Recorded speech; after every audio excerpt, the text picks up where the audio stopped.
सभी मित्रों को नमस्कार। संस्कृताय नमः यूट्यूब चैनल में आप लोगों का स्वागत है। कल हम वेदों का काल पढ़ चुके हैं। आज हम आरण्यक साहित्य टॉपिक को उठाएंगे और इसको पूरा करेंगे।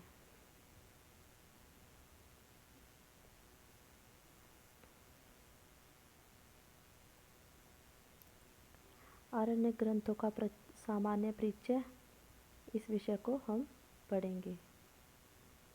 इसमें क्या है,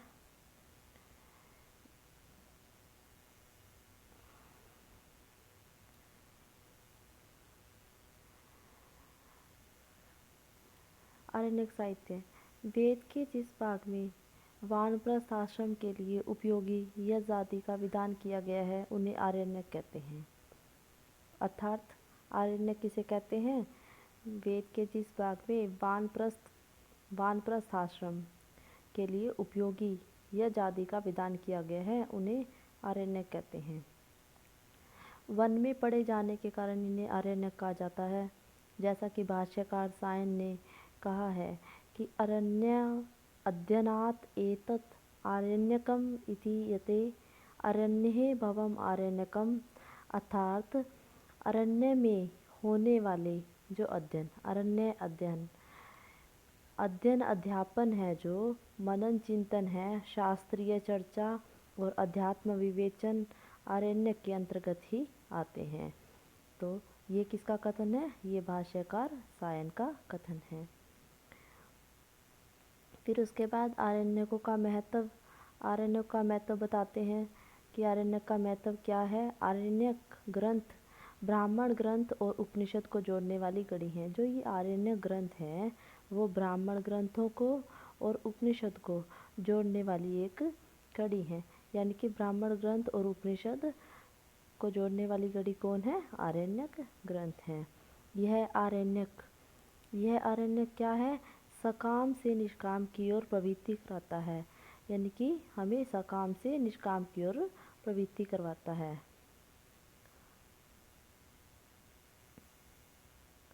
फिर क्या है कि यह आरण्यक जिस विषय में हम पढ़ रहे हैं, यह आरण्यक यह स्थूल से सूक्ष्म की ओर ले जाता है तथा भौतिकवाद से आध्यात्म की ओर और मूर्त से अमूर्त की ओर ले जाने वाला है।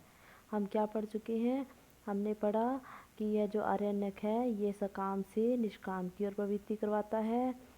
फिर उसके बाद कह रहे हैं कि यह स्थूल से सूक्ष्म की ओर ले जाता है और भौतिकवाद से अध्यात्म की ओर मूर्त से अमूर्त की ओर ले जाने वाला है। आरण्यकों में यज्ञ प्रक्रिया के दार्शनिक पक्ष का विवेचन है। तो आरण्यक में किसका विवेचन दिया गया है? आरण्यक में यज्ञ प्रक्रिया के दार्शनिक पक्ष का विवेचन दिया गया है। तो ये हमें याद रखना है कि आरण्यकों में यज्ञ प्रक्रिया के दार्शनिक पक्ष का विवेचन मिलता है। फिर वेदों का नवनीत आरण्यक वेदों के सार भाग हैं। जो वेदों का नवनीत है, वो क्या है? आरण्यक वेदों के सार भाग है। जैसे यहाँ पे देखो, इसने दे रखा है कि नवनीतम यथा ददनो मलयात चंदनम यथा आरण्यकम च वेदेभ्य औषधिभ्यो अमृत यथा। क्या कहना चाहता है? कह रहा है कि जो वे दही से मक्खन नवनीत यथा तदनऊ, दही से क्या है? नवनीत मतलब दही से नया रूप होकर निकलता है। तो दही से क्या निकलता है? तो मक्खन। मलय से क्या होता है? चंदन। और औषधिभ्यो अमृत यथा, यानी औषधियों से अमृत प्राप्त होता है। वैसे ही आरण्यकम च वेदेभ्य, वैसे ही वेदों से आरण्यक प्राप्त हुए हैं। अर्थात क्या कहना चाहता है कि वेदों से ही आरण्यकों का आविर्भाव हुआ है। ये हमें कहाँ पर मिलता है इसका वर्णन? तो इसका वर्णन हमें महाभारत में मिलता है। तो ये साफ दिया गया है इसमें।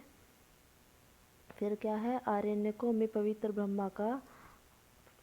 ब्रह्म विद्या का वर्णन है। तो ये बात हमें याद रखनी होगी कि आरण्यकों में किसका वर्णन मिलता है? पवित्र ब्रह्म विद्या का वर्णन मिलता है। तो ये कुछ मतलब मुख्य मुख्य बिंदु हैं, इनको हमें अलग से लिख लेना चाहिए। आगे क्या कहते हैं कि आरण्यक विषय में हम पढ़ रहे हैं, आरण्यक साहित्य को हम पढ़ रहे हैं। तो आरण्यक साहित्य में क्या है? यजुर्वेद का सर्वप्रथम उल्लेख तैत्तिरीय ब्राह्मण में आता है। अब ये प्रश्न कई बार बन जाता है, तैत्तिरीय ब्राह्मण में सर्वप्रथम यजुर्वेद का उल्लेख मिलता है, तो इसको हमें याद रखना है अच्छे से। तैत्तिरीय आरण्यक में भी यजुर्वेद का वर्णन महत्व वर्णित है, यानी कि कहना क्या चाहता है कि जो तैत्तिरीय ब्राह्मण है उसमें, और तैत्तिरीय ब्राह्मण है, तैत्तिरीय ब्राह्मण और तैत्तिरीय आरण्यक दोनों में यजुर्वेद का वर्णन मिलता है। तैत्तिरीय ब्राह्मण में सर्वप्रथम उल्लेख मिलता है और तैत्तिरीय आरण्यक में यजुर्वेद का महत्व वर्णित है।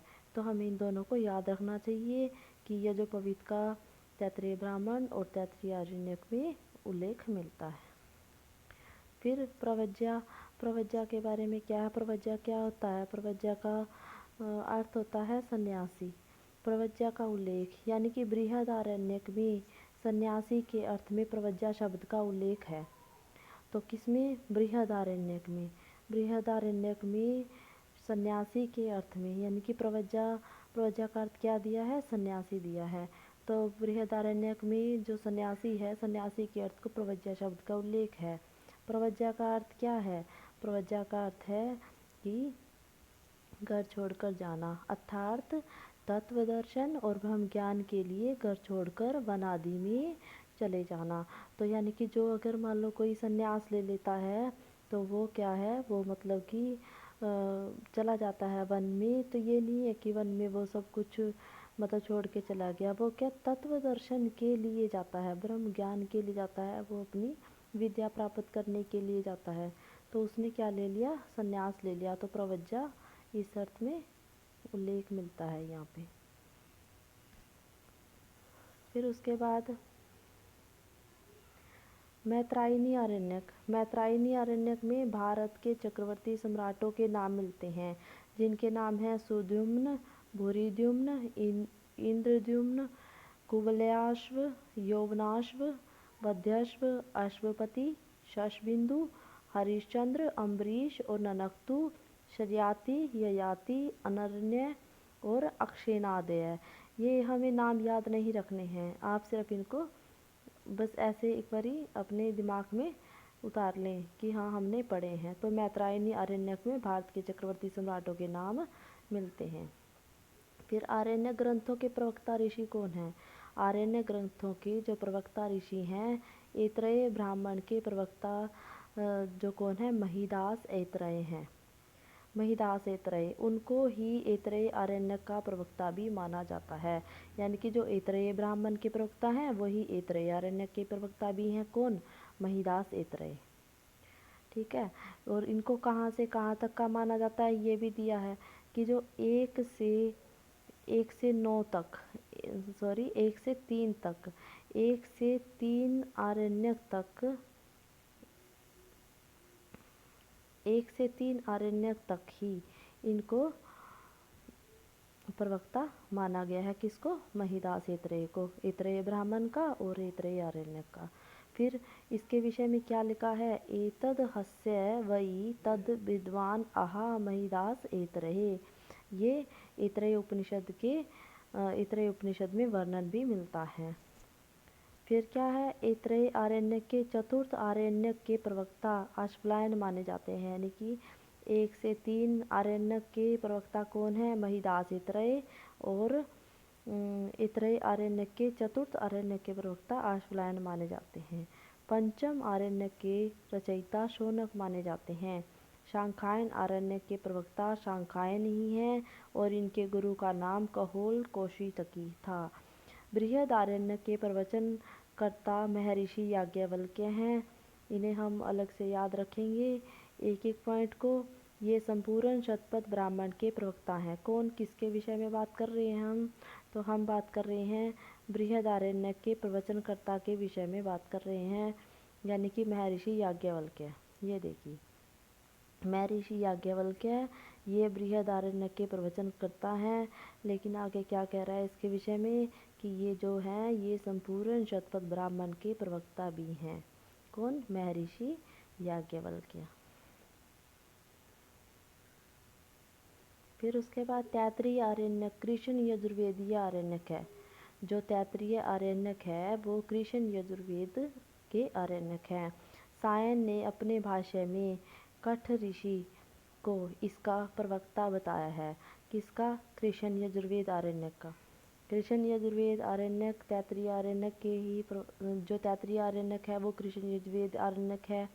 सायन ने क्या कहा है? सायन आचार्य हुए हैं, उन्होंने क्या कहा है कि अपने भाष्य में कठ ऋषि को इसका प्रवक्ता बताया है। तैत्तिरीय आरण्यक का प्रवक्ता किसको बताया है? कठ ऋषि को।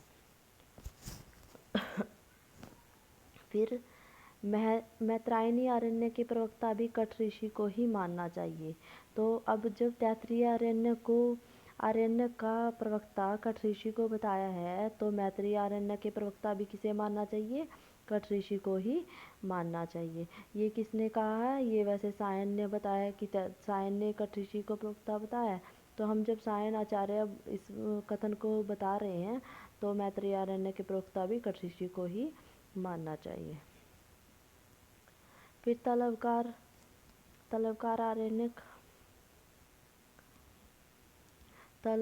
आरण्यक जैमिनीय उपनिषद ब्राह्मण ही हैं।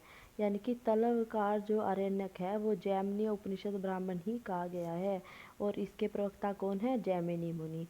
यानी कि जिस अर्थात क्या कहा गया है कि जो जैमिनी जो आचार्य हुए हैं उनके नाम पर ही उपनिषद और ब्राह्मण रखे गए हैं। तो इसी हिसाब से जो जैमिनी मुनि है इसके प्रवक्ता हैं, तो जैमिनी उपनिषद ब्राह्मण के प्रवक्ता कौन है? तो जैमिनी मुनि। तो नाम से, आचार्य के नाम से ही आरण्यक या ब्राह्मण मिलते हैं। फिर ऐतरेय आरण्यक अब जो हम पीछे पढ़ चुके हैं उसी विषय में हम दोबारा थोड़ा सा इसको एक एक बिंदु में समझ रहे हैं। ऐतरेय आरण्यक का 1 से 3 अध्याय में ऐतरेय महिदास को हमने ऐतरेय को हमने प्रवक्ता बताया है। यानी कि जो ऐतरेय आरण्यक के प्रवक्ता महिदास ऐतरेय को बताया है, और 1 से 3 अध्याय तक का। फिर चौथा अध्याय है उसके आचार्य कौन हुए हैं? उसके आचार्य ऋषि हुए हैं आश्वलायन ऋषि। यानी कि ऐतरेय आरण्यक का जो चौथा अध्याय है उसके ऋषि हुए हैं आश्वलायन ऋषि। और ऐतरेय आरण्यक का जो 5वां अध्याय है उसके आचार्य हुए हैं कौन? उसके आचार्य हुए हैं शौनक।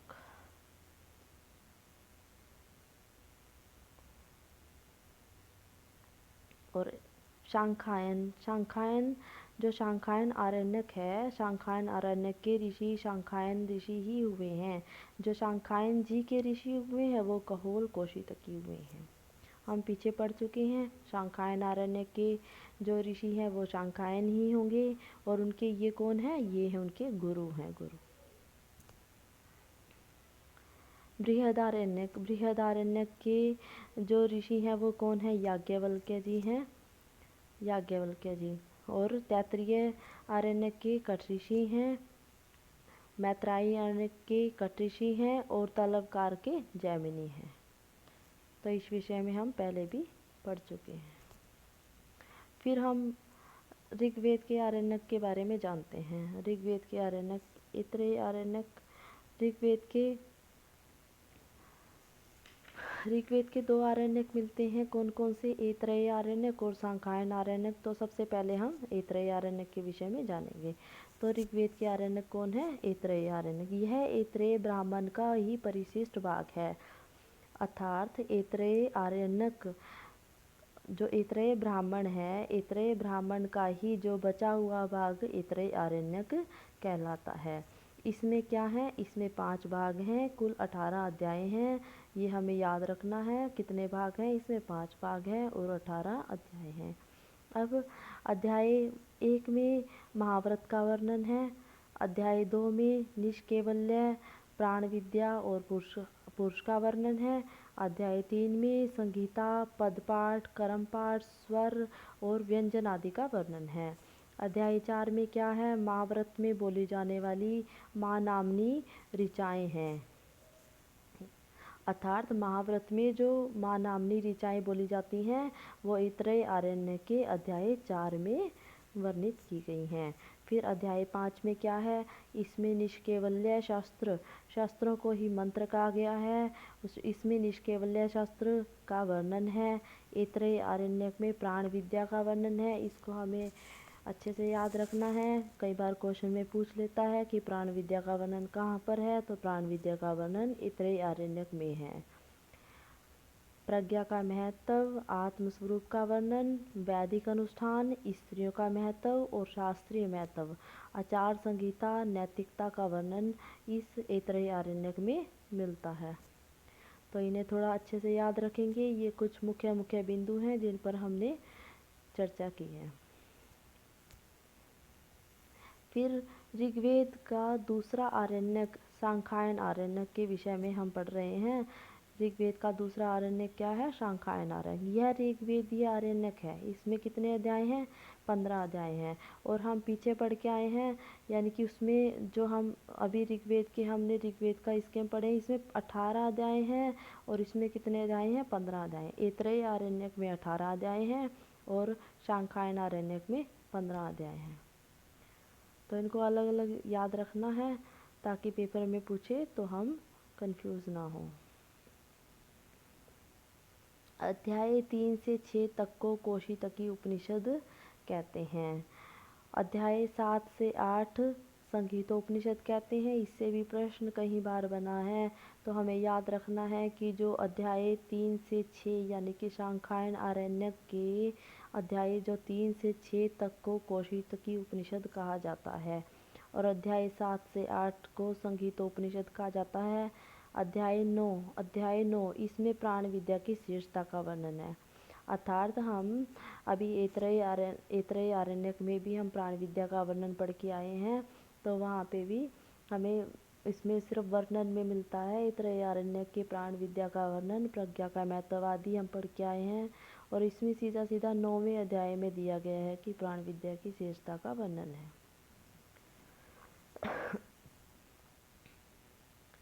अध्याय 10 में क्या है?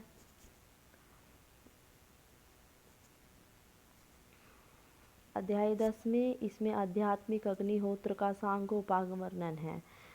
अर्थात इसमें आध्यात्मिक अग्निहोत्र, यज्ञ आदि, हवन आदि का सांगोपांग वर्णन है। अध्याय 11 में इसमें मृत्यु के निराकरण के लिए एक विशेष याग का विधान है, यानी कि मृत्यु का निराकरण हो जाए उसमें विशेष याग का विधान कहाँ पे दिया गया है? शांखायन आरण्यक में दिया गया है, अध्याय 11 में। फिर अध्याय 12 में क्या है? इसमें समृद्धि के लिए बेल के फल से मणि बनाने का वर्णन है। फिर उसके बाद अध्याय 13 में क्या है? अध्याय 13 में इसमें श्रवण, मनन आदि के लिए शरीर शुद्धि, तपस्या, श्रद्धा, दम आदि को आवश्यकता का वर्णन है। यानी कि इसमें श्रवण, मनन आदि के लिए जो शरीर की शुद्धि की जाती है, तपस्या, श्रद्धा, दम आदि की जो आवश्यकता हमें होती है उसका वर्णन यहाँ पे दिया गया है। और अध्याय 14 में इसमें ये भी बहुत मुख्य बिंदु है, इसे भी याद रखें। इसमें अहम ब्रह्मास्मि और वेदों के अर्थ ज्ञान का महत्व बताया गया है। ये वेरी इम्पोर्टेंट है, इसे याद रखें। अध्याय 15 और इसमें आचार्यों की वंश परंपरा दी गई है और कौशिकी शांखायन के गुरु हैं। कौशिकी हम पीछे भी पढ़ के आए हैं, जो कौशिकी कहोल कौशिकी ये शांखायन जी के गुरु हैं। और इस अध्याय 15 में इसमें आचार्यों की वंश परंपरा दी गई है। तो अब हम ऋग्वेद के 2 आरण्यक को पढ़ चुके, ऐतरेय आरण्यक और शांखायन आरण्यक। ऐतरेय आरण्यक में कुल 18 अध्याय थे और शांखायन आरण्यक में कुल 15 अध्याय थे। उनके जो अध्याय हैं उन अध्यायों के नाम को भी हम अच्छे से याद रखेंगे। फिर उसके बाद बृहदारण्यक। जो बृहद आरण्यक है ये क्या है, ये शुक्ल यजुर्वेदीय आरण्यक है, यानी अर्थात शुक्ल यजुर्वेद आरण्यक कौन सा है, बृहद आरण्यक है। इसके आचार्य हुए हैं ओटो वोहटलिंग महोदयन, ओटो वोहटलिंग महोदयन। जो यजुर्वेद दो भागों में विभाग हुआ है जिनका, शुक्ल यजुर्वेद, कृष्ण यजुर्वेद, तो यह शुक्ल यजुर्वेदीय आरण्यक है, इसे याद रखना है। ये कृष्ण यजुर्वेदीय आरण्यक नहीं है। यह शतपथ ब्राह्मण के अंतिम 14वें कांड के अंत में दिया गया है।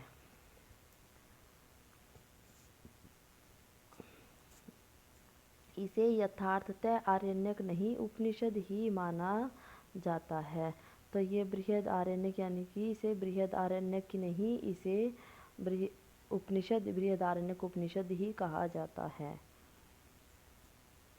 फिर उसके बाद तैत्तिरीय आरण्यक। तैत्तिरीय आरण्यक यह कृष्ण यजुर्वेदीय आरण्यक है। हम पीछे पढ़े हैं बृहद आरण्यक जो शुक्ल यजुर्वेदीय आरण्यक है, और तैत्तिरीय आरण्यक कौन सा है, कृष्ण यजुर्वेदीय आरण्यक है। इसमें 10 प्रपाठक या परिच्छेद हैं। प्रपाठक को हम अध्याय कहते हैं, अध्याय ही प्रपाठक हैं, परिच्छेद हैं, और इनको ही हम क्या बोलते हैं, ये प्रपाठक हैं। इनको प्रपाठक बोल सकते हैं, अध्याय बोल सकते हैं।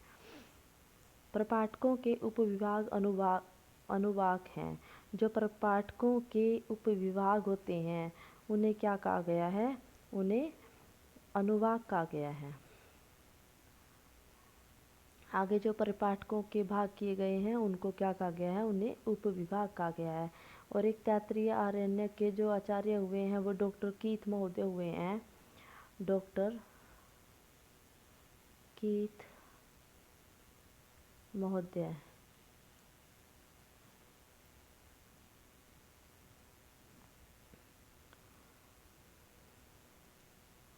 फिर इसके बाद इसमें 10 प्रपाठकों के नाम बताए गए हैं। देखिए ये 10 प्रपाठकों के नाम हैं। इनका क्रम भी पूछा जाता है, इनको क्रम से याद रखना भी आवश्यक है।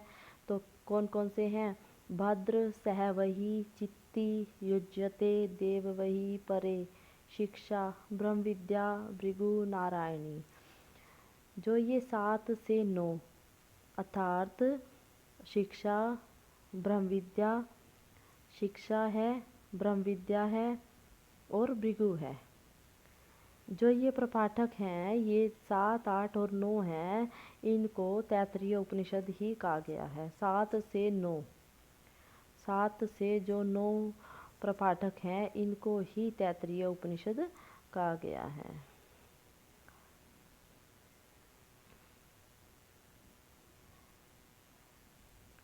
इनको ही क्या कहा गया है, तैत्तिरीय उपनिषद कहा गया है। फिर उसके बाद जो ये 10वां है, 10वां नारायणी उपनिषद। नारायणीय उपनिषद महानारायणीय उपनिषद है, ये 10वां प्रपाठक है। और इसको 10वां प्रपाठक है ये, इसमें इसको खिल कांड भी कहते हैं। क्या कहते हैं, खिल कांड भी कहते हैं इसको। तो 7 से जो 9 है, 7, 8, 9 उसको तैत्तिरीय उपनिषद कहा गया है, और 10वें में को क्या कहा गया है, खिल कांड कहा गया है, खिल कांड। फिर उसके बाद प्रथम प्रपाठक। अब इनको थोड़ा विस्तार से बता रहे हैं। प्रथम प्रपाठक भद्रकर्णेबी मंत्र से प्रारंभ हुआ है। जैसे हमने पहले को भद्र बताया था, तो पहले पाठक का नाम क्या है, भद्र। और फिर ये भद्रम कर्णेबी मंत्र से प्रारंभ हुआ है, अतः इस प्रपाठक का नाम भद्र है। तैत्तिरीय आरण्यक का वर्ण विषय बता रहे हैं प्रपाठक 1 में। इसमें आरुण केतुक नामक अग्नि की उपासना तदर्थ इष्ट का चयन का वर्णन है। फिर प्रपाठक 2 में क्या है, इसमें जैसे हम भद्रकर्णे भी है, तो प्रपाठक 1 का नाम क्या था, भद्र था। तो इसमें आरुण भद्र कर्णेबी मंत्र से जो आरंभ हुआ तो इसका नाम भद्र हुआ। तो भद्र प्रपाठक में क्या है, इसमें आरुण केतुक नामक अग्नि की उपासना और तदर्थ इष्ट का चयन का वर्णन है। प्रपाठक 2 यानी कि भद्र, फिर सहवही, भद्र सहवही। दूसरा प्रपाठक क्या आया था? सहवही। तो इसमें स्वाध्याय और पंच महायज्ञों का वर्णन है। ये भी बहुत अच्छे, कई बार क्वेश्चन पूछ लेगा कि सहवही दूसरे प्रपाठक में तैत्तिरीय आरण्यक के दूसरे प्रपाठक का वर्ण्य विषय बताइए। तो इसमें स्वाध्याय पंच महायज्ञों का वर्णन है, ये अच्छे से याद रखना है। फिर तीसरा हमने क्या पढ़ा था? चित्ती पढ़ा था, तीसरा प्रपाठक। तो चित्ती, चित्ती में क्या है? चित्ती के नाम से ही पता चल रहा है यहाँ पे प्रपाठक 3 में चातुहोत्र चित्ती से संबंध मंत्र है इस चित्ती में। फिर चौथा युज्यते था, उसमें प्रपाठक 4 में, इसमें प्रवर्य होम से संबंध मंत्र हैं। प्रपाठक 5 में देववहिता, इसमें यज्ञ संबंधी कतिपय संकेत दिए गए हैं। फिर छठा परई, इसमें क्या था? पितृमेध संबंधी मंत्रों का संकलन, और इसमें ऋग्वेद के मंत्र भी दिए गए हैं। तो प्रपाठक 6 में याद रखना है कि इसमें पितृमेध संबंधी मंत्रों का संकलन और इसमें ऋग्वेद के मंत्र भी दिए गए हैं। देखिए हम पीछे पढ़ चुके हैं, मैं आपको बता चुकी हूँ कि प्रपाठक 7 से जो 9 है, उसमें प्रपाठक 7 से 9 जो हम पढ़ चुके हैं कि तैत्तिरीय उपनिषद ही कहा गया है। कौन कौन से पढ़े थे हमने? शिक्षा, ब्रह्म विद्या और भृगु, यानी कि शिक्षावल्ली, ब्रह्म विद्यावल्ली और भृगुवल्ली, ये तीनों तैत्तिरीय उपनिषद कहलाते हैं। प्रपाठक 10 यानी कि यह नारायणीय उपनिषद है, इसको खिलकांड भी कहते हैं, ये मैं आपको पीछे बता चुकी हूँ। फिर हम जब हम आरण्यक के विषय में पढ़ते हैं, उस पर 5 महायज्ञों का वर्णन बताया गया है। 5 महायज्ञ होते हैं। सबसे पहले एक ब्रह्मयज्ञ, देवयज्ञ, पितृयज्ञ और मनुष्य यज्ञ, भूत यज्ञ, 5 महायज्ञ हैं। और ब्रह्मयज्ञ संध्या, ब्रह्मयज्ञ के विषय में क्या आता है? संध्या, यानी कि वेद अभ्यासेन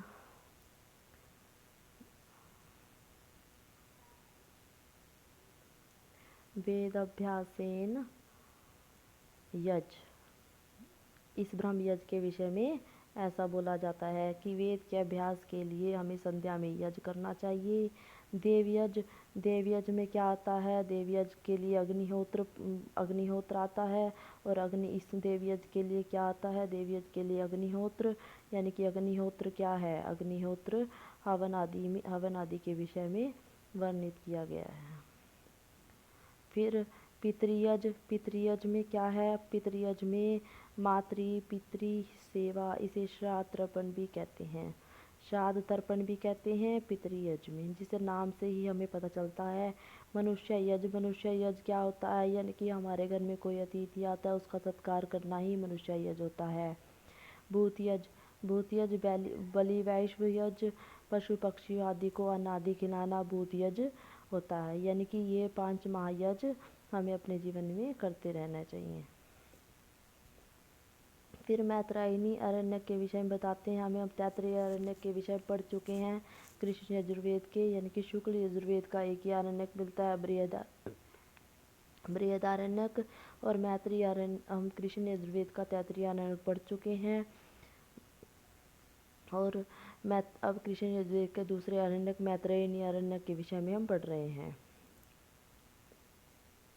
यह कृष्ण यजुर्वेद की मैत्रायणी शाखा का आरण्यक है।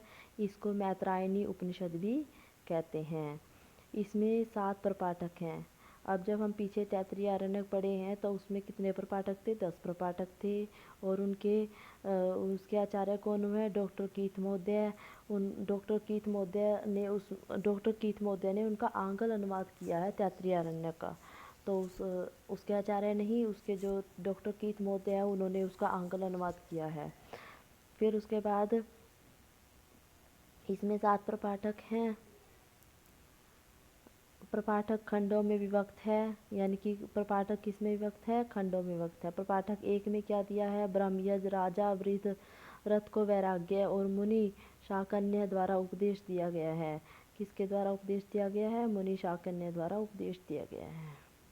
प्रपाठक 2 में शाकायन्य द्वारा ब्रह्म विद्या का उपदेश है। प्रपाठक 3 में जीवात्मा के स्वरूप का वर्णन है, कर्म, फल और पुनर्जन्म आदि का वर्णन दिया गया है। प्रपाठक 4 में क्या है? ब्रह्म सायुज्य प्राप्ति के उपाय बताए गए हैं। प्रपाठक 5 में कोत्साइनी स्तुति है और ब्रह्म की नाना रूपों में स्तुति की गई है। तो ये क्वेश्चन ये को इम्पोर्टेंट है, इसको याद रखें। प्रपाठक 5 यानी कि मैत्रायणी आरण्यक में कोत्साइनी स्तुति मिलती है। प्रपाठक 6 में ओम, प्रणव, उद्गीत और गायत्री की उपासना, आत्मयज्ञ का वर्णन, षडंग योग का वर्णन मिलता है। शब्द ब्रह्मा, निर्विषय मन से मोक्ष की प्राप्ति का वर्णन मिलता है। किसमें? प्रपाठक 6 में।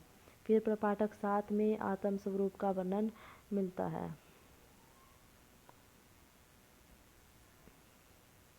फिर उसके बाद प्रपाठक 7 में क्या है? आत्म स्वरूप का वर्णन है। ज्ञान के विघ्न, मोह का प्रपंच, मनोरंजन, प्रियता, प्रवास, भिक्षावृत्ति आदि का वर्णन भी मैत्रायणी आरण्यक में ही मिलता है।